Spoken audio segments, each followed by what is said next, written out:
ഇപ്പോൾ നമുക്കിപ്പം അഡ്വക്കേറ്റ് അസഫ് അലി ചേരുകയാണ്. ശ്രീ അസഫ് അലി, ഇപ്പോൾ ഈ സാമൂഹിക സുരക്ഷാ പെൻഷന്റെ കാര്യത്തിലുണ്ടായ വലിയ ക്രമക്കേട്, അതിലിപ്പോൾ ഒരു നഗരസഭയിലെ പട്ടികയിൽ മേലുള്ള ഒരു അന്വേഷണ പ്രഖ്യാപനത്തിലേക്ക് കാര്യങ്ങൾ തിരിച്ചുവിട്ടിരിക്കുകയാണ്. നേരത്തെ ശ്രീ ജോസഫ് സി മാത്യു ചൂണ്ടിക്കാട്ടിയതുപോലെ ആരൊക്കെയാണോ ഈ പട്ടികയിൽപ്പെട്ടത് അവരെക്കുറിച്ചുള്ള ഒരു വിവരങ്ങളും പുറത്തേക്ക് വരുന്നില്ല. ഇതുവരെ പുറത്തേക്ക് വന്നിട്ടില്ല. എന്നാൽ കോട്ടാങ്ങൽ നഗരസഭയ്ക്ക് കീഴിലുള്ള അനർഹരുടെ പട്ടികയിന്മേലുള്ള അന്വേഷണ പ്രഖ്യാപനവും വരുന്നു. താങ്കൾ എങ്ങനെയാണ് ഈ ക്രമക്കേടുകളെ നോക്കിക്കാണുന്നത്? ഇത് ക്രമക്കേടെന്ന് പറഞ്ഞ് ഈ ഇഷ്യൂവിനെ ചെറുതാക്കിക്കൂടാ. ഇത് ക്രമക്കേടല്ല, ഇത് ധനാപഹരണമാണ്. സർക്കാർ ഉദ്യോഗസ്ഥന്മാർ സാധാരണക്കാരന് ലഭിക്കേണ്ട തട്ടിയെടുത്ത ധനാപഹരണമാണ്. ധനാപഹരണം നടന്ന സാധാരണഗതിയിൽ FIR ഇട്ട് കേസന്വേഷണം നടത്തി ഇവരെ അറസ്റ്റ് ചെയ്ത് ഇവരെ ജയിലിൽ വെക്കണം. ഇത് സർക്കാരിന്റെ സ്ഥാപനത്തിൽ ഇരുന്നു കൊണ്ട് ആ പദവി ഉപയോഗിച്ചുകൊണ്ട് ജനങ്ങൾ മോഹയടിക്കുന്ന പകൽ കൊള്ളക്കാരാണ്. ഇവരോട് യാതൊരു ദയാദാക്ഷിണ്യവും ആർക്കും കാണിക്കാൻ കഴിയില്ല. ഒരു ഡിപ്പാർട്ട്മെന്റ് കൊണ്ട് തീരുന്ന വിഷയമല്ല ഇത്. ഇതൊരു ക്രമക്കേടാണ് ഇത് എന്ന് പറഞ്ഞ് ഈ വിഷയത്തെ ചെറുതാക്കി കാണിക്കാനും പറ്റില്ല. നമ്മൾ ഈ സാമൂഹ്യ പെൻഷൻ തന്നെ ആർക്കാണ്? സമൂഹത്തിലെ ഏറ്റവും സാമ്പത്തികമായി ദരിദ്രരായ ജനവിഭാഗങ്ങൾക്ക് വേണ്ടിയുള്ള ഒരു ക്ഷേമ പെൻഷനാണ്. ആ ക്ഷേമ പെൻഷൻ പോലും 10,000 രൂപ ശമ്പളമാകുന്ന ഉദ്യോഗസ്ഥന്മാർ തട്ടിയെടുക്കുക എന്ന് പറയുന്നത് ധനാപഹരണം തന്നെയാണ്. അതുകൊണ്ട് അവരോട് യാതൊരു ദയാദാക്ഷിണ്യമോ കക്ഷി രാഷ്ട്രീയ ഭേദമന്യേ ഇവരെ സമൂഹത്തിൽ ഏറ്റവും വലിയ കൊള്ളക്കാരായിട്ട് മാത്രമേ ചിത്രീകരിക്കാൻ കഴിയുള്ളൂ.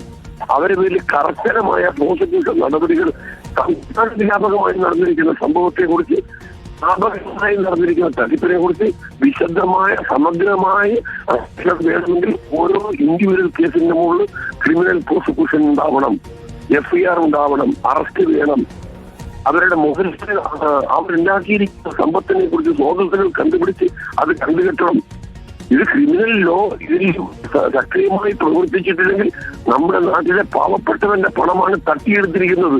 ഇവരോട് യാതൊരു ദയാദാക്ഷിണ്യവും കാണിക്കാൻ പാടില്ല എന്നാണ് എന്റെ അഭിപ്രായം. അതായത് അഡ്വക്കേറ്റ് അസഫ് അലി BMW പോകുന്നു, പെൻഷൻ വാങ്ങുന്നു, തിരിച്ചു വന്ന് ഇരുനില വീട്ടിൽ AC ഇട്ട് കിടന്നുറങ്ങുന്നു. അതാണിപ്പോൾ ഈ പെൻഷൻ വാങ്ങുന്നവരുടെ പശ്ചാത്തലം. നിങ്ങൾ അതിന് എലിജിബിളായ ആളുകളെ സെലക്ട് ചെയ്യുന്നതിനുള്ള ക്രമക്കേട് കണ്ടുപിടിക്കണം. ഇന്ന് എലിജിബിളായ ആളുകൾ എലിജിബിൾ ആണെന്ന് അവകാശപ്പെട്ടുകൊണ്ട് തട്ടിയെടുത്ത് പക്ഷെ ഉദ്യോഗസ്ഥന്മാർ പാവപ്പെട്ടവന് കിട്ടേണ്ട പണം തട്ടിയെടുക്കുന്നതാണ് ഏറ്റവും സീരിയസ്. ഈ 1458 പേരുടെയും അഡ്വക്കേറ്റ് അസഫ് അലി 1458 പേരുടെയും സർക്കാർ സർവീസിലുള്ള 1458 പേരുടെയും പേര് പുറത്തു വിട്ടുകൊണ്ട് അവർക്കെതിരെ നടപടി എടുത്തുകൊണ്ട് ഇങ്ങനെ അനർഹരായി പട്ടികയിൽ ഉൾപ്പെട്ടിരിക്കുന്ന മറ്റാളുകൾ, അതായത് സർക്കാർ സർവീസിലില്ലാത്ത മറ്റാളുകൾ, ഞാൻ നേരത്തെ സൂചിപ്പിച്ചതുപോലെ BMW കാറും വിദേശത്ത് പോയി താമസിക്കുന്ന അല്ലെങ്കിൽ മക്കൾ വിദേശത്തുള്ള ആളുകൾ, അങ്ങനെയുള്ള ആളുകളെയും ഒക്കെ പിടിക്കുന്നതിന് മുൻപ് തന്നെ സർക്കാർ സർവീസിനുള്ളിൽ ഇരുന്നു കൊണ്ട് ഈ കൃത്രിമം കാട്ടിയ ആളുകളെയല്ലേ ശിക്ഷിക്കേണ്ടത്? ആദ്യം അവരെയാണ് ആദ്യം സൂക്ഷിക്കേണ്ടത്. അവരുടെ സഹായം ഇല്ലാതെ ഇത്തരം അനർഹർക്ക് പണം കിട്ടില്ല. ഈ സർക്കാർ സർവീസിലുള്ള ആളുകളാണല്ലോ സാക്ഷ്യപ്പെടുത്തുന്നത് ഇനി ആളുകൾ അർഹരാണ്. അപ്പൊ പണം തട്ടിയെടുക്കുന്നതിൽ സർക്കാർ സർവീസിലുള്ള ആളുകളെയാണ് ഏറ്റവും ഗുരുതരമായി ക്രമക്കേട് ചെയ്തിരിക്കുന്നത്, കുറ്റം ചെയ്തിരിക്കുന്നത്. സർക്കാർ സർവീസിലുള്ള ഉദ്യോഗസ്ഥന്മാരുടെ സഹായം ഇല്ലാതെ അർഹരായ ആളുകൾക്ക് കിട്ടുന്ന പണം ഒരിക്കലും തന്നെ കിട്ടുന്ന സാഹചര്യം ഉണ്ടാവില്ല. വ്യക്തമാണ്. അഡ്വക്കേറ്റ് അസഫ് അലി മുൻ DGP ആണ് നമ്മളോട് പ്രതികരിച്ചത്.